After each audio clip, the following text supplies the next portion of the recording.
আমরা আমাদের পুরো জীবন জুড়ে যা পাই, যা খাই, যা অর্জন করি, যেটা লাভে ধন্য হই, সবটাই রিস্ক। আমরা অনেকে যে বুঝি যেটা আমরা খাই, যেটা উপার্জন করি এটা রিস্ক, এটা যে একেবারেই রিস্ক নয় সেটা নয়, তবে এটা আংশিক সত্য, এটাও রিস্ক।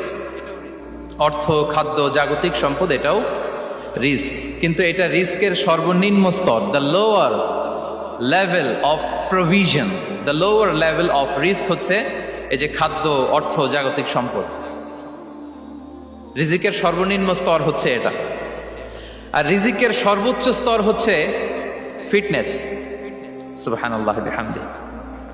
আমরা অনেকে এটাকে নেগলেক্ট করি, গুরুত্ব দেই না, কিন্তু এটাই রিজিকের সর্বোচ্চ স্তর, ফিটনেস। আপনি ফিট থাকা, অর্থাৎ ফিজিক্যাল অ্যান্ড মেন্টাল ফিটনেস, শারীরিক এবং মানসিক সুস্থতা, এটা রিজিকের সবচাইতে উচ্চতম স্তর, the higher stage of risk provision sustenance.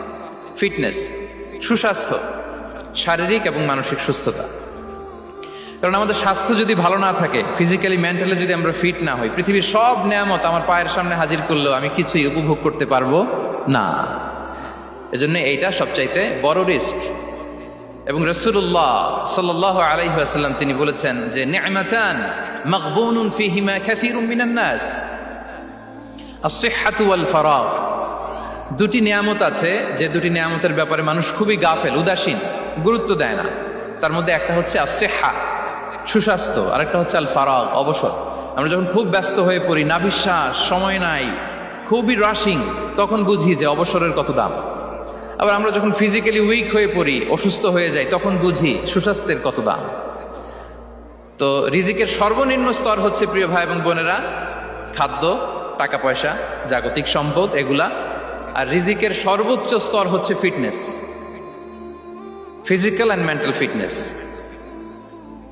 আর রিজিকের সর্বোত্তম স্তর হচ্ছে পুণ্যবান জীবন সঙ্গী এবং নেককার সন্তান, pious wife and children. সুবহানাল্লাহ বিহামদি। একটু খেয়াল করে দেখেন যে আমার লাইফ পার্টনার, আমার জীবন সঙ্গিনী, সে যদি আল্লাহওয়ালা হয়, সে যদি ভালো হয়, আর আমার সন্তানটা যদি আল্লাহওয়ালা হয়, আমার ঘরটাই তো জান্নাত, ঠিক কি না? তো এটা হচ্ছে রিজিকের সর্বোত্তম স্তর। জীবন সঙ্গিনী সে যদি নেককার হয়, আল্লাহওয়ালা হয়, মুতিয়া কানিতা সে যদি হয়, আর আমার সন্তান, আমার চিলড্রেন, সেও যদি ফায়াস হয়, তাহলে আমার ঘরটাই হচ্ছে paradise, a piece of paradise in this দুনিয়া। সুবহানাল্লাহ।